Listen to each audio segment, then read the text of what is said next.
दोस्तों, कैसे हैं आप सब? आज की हमारी कहानी है जेठानी की जलन। शीतल बहू, अब तुम जेठानी बन चुकी हो, थोड़ा तो बड़प्पन दिखाओ। क्या हर समय अपनी देवरानी से तुलना करती रहती हो? यूं ही तुलना करती रहोगी तो अपना ही घर बर्बाद कर लोगी। अर्चना जी बड़ी बहू शीतल को समझाते हुए बोली, पर वो तो समझना ही नहीं चाह रही थी। क्यों तुलना न करूं मम्मी जी? मुझे तो आपने हमेशा कम ही माना, क्योंकि मेरा पति कम कमाता है। अब देवर जी ज्यादा पैसा कमा रहे हैं तो उनकी पत्नी को ज्यादा अपनापन मिल रहा है। अरे बहुएं तो एक जैसी होनी चाहिए, पर मैं तो आपको कभी फूटी आंख नहीं सुहाती। शीतल तुनकते हुए बोली, कैसी बात कर रही हो शीतल बहू? जब तुम्हारी शादी हुई थी तब घर में कमाने वाले सिर्फ तुम्हारे ससुर जी थे। सुनील की तो उस समय नौकरी ही लगी थी और अजय तो तब पढ़ ही रहा था। अब अजय भी अच्छी जॉब करता है, साथ ही उसकी पत्नी पलक भी कमाती है। अब जब कमाने वाले चार हो चुके हैं तो अब हर चीज पहले से बेहतर हो रही है। जैसी कमाई है वैसा काम हो रहा है, तो इसमें इतना मुंह फुलाने की क्या बात है? अर्चना जी ने शीतल को समझाने की नाकाम कोशिश की। हाँ हाँ, सब समझ में आ रहा है मुझे। कहना क्या चाहती हैं आपकी? मैं भी नौकरी करने लग जाऊं? अरे मेरे माँ बाप ने मुझे इतना पढ़ाया होता तो मैं भी नौकरी कर रही होती, पर नहीं, उन्हें तो मेरी जिंदगी बर्बाद करनी थी। जो ऐसे घर में मेरी शादी करती जहां बड़ी बहू को तो घर की नौकरानी समझा जाता है और छोटी बहू को सिर आंखों पर बिठाया जाता है। पैसा देखकर दोनों बहुओं के साथ व्यवहार होता है। बड़बड़ाती हुई शीतल अपने कमरे में जाकर बैठ गई। अर्चना जी ने अपना सिर पकड़ लिया। आखिर जितना उसे समझाने की कोशिश करती, वो समझना तो दूर की बात है, सुनना ही नहीं चाहती। जब से अजय की शादी हुई है तब से ये तो अब इस घर में आए दिन ही होने लगा था। शीतल हर रोज किसी न किसी बात को लेकर अर्चना जी से लड़ जाती थी। आज सिंजारे पर पलक के लिए लाई गई साड़ियों को देखकर शीतल अर्चना जी से बहस कर बैठी। सिंजारे के कपड़े देखने के बाद शीतल का मानना था कि अर्चना जी ने पलक के लिए सभी कपड़े महंगे रखे हैं, जबकि उसके लिए सस्ती सी साड़ियां रखी थी। जबकि चूड़ियां और मेकअप का सामान भी अच्छी क्वालिटी का था। उसे तो लोकल बाजार से खरीद कर भेजा गया था। अर्चना जी के परिवार में उनके पति राजन जी, बेटा सुनील और बहू शीतल, उनकी एक 3 साल की बेटी गुड्डी, छोटा बेटा अजय और छोटी बहू पलक थी। राजन जी एक बैंक में क्लर्क थे, वहीं सुनील एक प्राइवेट कंपनी में जॉब करता था। अजय अभी पिछले साल ही इंजीनियर बना है और एक अच्छी खासी कंपनी में काम करता है। जबकि शीतल अर्चना जी की तरह ही एक गृहिणी है। अजय की शादी पलक के साथ 3 महीने पहले ही हुई थी, जो कि एक पढ़ी लिखी नौकरी पेशा लड़की थी और उसी के ऑफिस में काम करती थी। दोनों की ही लव कम अरेंज मैरिज थी। दोनों पति पत्नी मिलकर अच्छा कमाते थे और अपने अनुसार खर्चा करते थे। यह देखकर शीतल चिढ़ जाया करती थी। शादी के बाद जब अजय और पलक मनाली गए थे घूमने के लिए, तो उनके जाने के बाद भी शीतल ने अर्चना जी से काफी बहस की थी। न सिर्फ अर्चना जी से बल्कि राजन जी से भी। उन दोनों को तो घूमने के लिए बाहर भेज दिया, पर हमें तो नहीं भेजा था। हमारे साथ ऐसा दोगला व्यवहार क्यों? वही लाडले बेटे बहू हैं क्या? हम तो कुछ नहीं थे। कैसी बात कर रही हो तुम शीतल? उस समय घर की स्थिति अच्छी नहीं थी। शादी का काफी सारा खर्चा तो कर्जे से लेकर किए थे, पर अब स्थिति पहले से बेहतर है। और मनाली घूमने जाना तो अजय और पलक दोनों ने मिलकर डिसाइड किया है और उसका खर्चा भी खुद ही उठाया है। तो कहना क्या चाहते हो? अब मैं तुम्हारे बराबर खर्चा उठाऊं?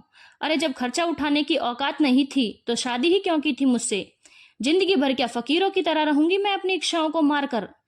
शीतल ने ऐसे शब्दों से सुनील का दिल भेद दिया। उसकी बात सुनकर वो बिल्कुल हैरान रह गया। उधर अर्चना जी ने जब इस बारे में उसे समझाना चाहा तो वो अर्चना जी से भी लड़ पड़ी। सब जानती हूं मैं, ये सब आपका ही किया धरा है। आप ही चाहती हैं कि मैं अपने पति से झगड़ा करूं, इसलिए आप दोनों बहुओं में भेदभाव करती हैं। अगर आप मना कर देती तो उनकी हिम्मत थी कि वो लोग मनाली घूमने जा सकते थे, लेकिन नहीं, आपको तो अब उन्हें सिर आंखों पर बिठा के रखना है।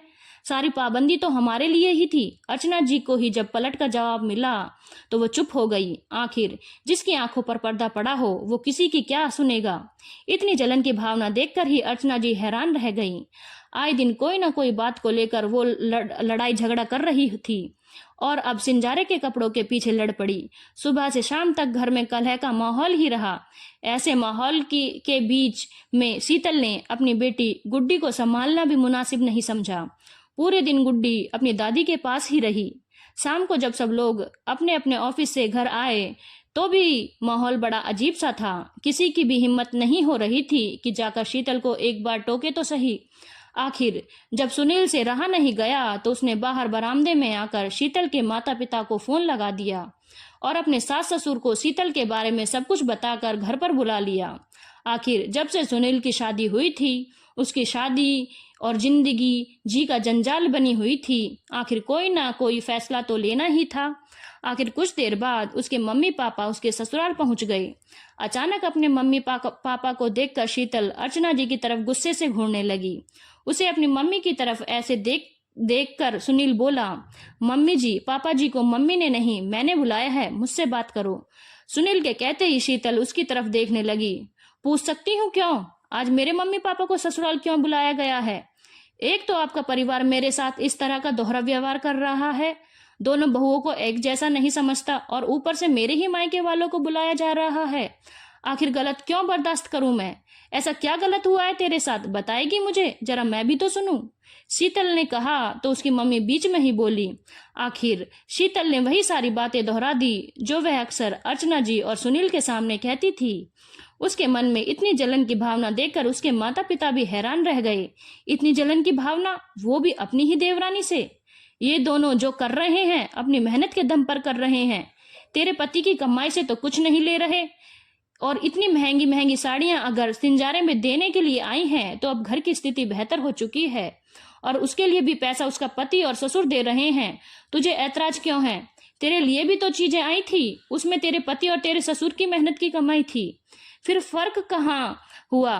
तू तो देवरानी से बड़ी है ना, थोड़ा तो बड़प्पन दिखाती, छोटी छोटी बातों को लेकर लड़ पड़ी। शीतल की मम्मी ने कहा, और बेटा, किसी की बेहतर स्थिति को देखकर अपने आप को कमतर क्यों समझती हो? ये दोनों जॉब करते हैं तो अपने अनुसार खर्चा कर लेते हैं। अगर तुम्हें सुनील की कमाई कम लगती है तो तुम भी थोड़ी मेहनत करो, भला तुम्हें किसी ने रोका है? शीतल के पापा ने कहा, वाह पापा, आपने मुझे इस लायक बनाया भी है। 12th के बाद भी मुझे पढ़ने कहाँ दिया, घर के काम सिखाकर शादी करवा दिया आपने। मुझे मौका दिया होता तो मैं भी शायद कुछ होती। शीतल अपने पापा से बहस करते हुए बोली, चुप कर, तुझे हमने कब रोका था पढ़ने से? तुझे तो खुद पढ़ने का शौक नहीं था। जैसे तैसे राम राम करके तो तेरी स्कूल की पढ़ाई पूरी हुई थी। तुझे तो बस टीवी दिखवा लो या फिर अपनी सहेलियों के साथ घूमवा लो। जब तुमने खुद मेहनत नहीं की तो अपने माता पिता पर इल्जाम लगाने का भी हक नहीं है। कुछ बेहतर पाने के लिए खुद को भी मेहनत करनी पड़ती है। माता पिता बच्चों का भाग्य नहीं लिख सकते। उस वक्त तुझे कितना समझाते थे पर तुझे समझ में नहीं आता था, तो फिर तेरी शादी करने के अलावा हम करते ही क्या? शीतल की मम्मी ने उसे डांटते हुए कहा तो उसने अपनी ही नजरें नीचे कर ली, पर उसकी मम्मी ने अपना बोलना बदस्तूर जारी रखा। और अभी भी क्या कर रही है? जलन में अपना ही घर बर्बाद कर रही है। जितना फ्री टाइम बैठकर दूसरों से जलन कर रही है ना, उसमें कुछ नया कर, अपनी जिंदगी को बेहतर बना। किसने मना किया है? और खबरदार आइंदा कभी कहा तो कि फकीरों के घर में ब्याह दिया। खुद में कोई हुनर नहीं है और ख्वाब आसमानों के देख रही हो। अपनी मम्मी के लताड़ सुनकर शीतल चुप हो गई, लेकिन अर्चना जी ने अपना फैसला सुना दिया। देखिए समधन जी, मैं किसी की भावनाओं को दबा नहीं सकती। अगर एक बार जलन और ईर्ष्या की भावना किसी के मन में घर कर जाए तो वो कभी नहीं जाती। बेवजह इन लोगों की जिंदगी में परेशानी हो, इससे बेहतर है कि मैं खुद ही अपने दोनों बेटों को अलग कर दूं। मैं नहीं चाहती कि मेरे घर में आज जो हुआ वो दोबारा हो। दोबारा हमें अपनी बहुओं के मायके वालों को इस तरह से यहाँ बुलाना पड़े। बाद में पछताने से अच्छा है कि वक्त रहते ही फैसला कर लो। आखिर अर्चना जी के इस फैसले का किसी ने विरोध नहीं किया। आखिरकार 1 सप्ताह के अंदर ही सुनील और शीतल को घर का ऊपर वाला पोर्शन दे दिया गया, जबकि राजन जी और अर्चना जी अपने छोटे बेटे बहू के साथ नीचे वाले पोर्शन में ही रह रहे थे।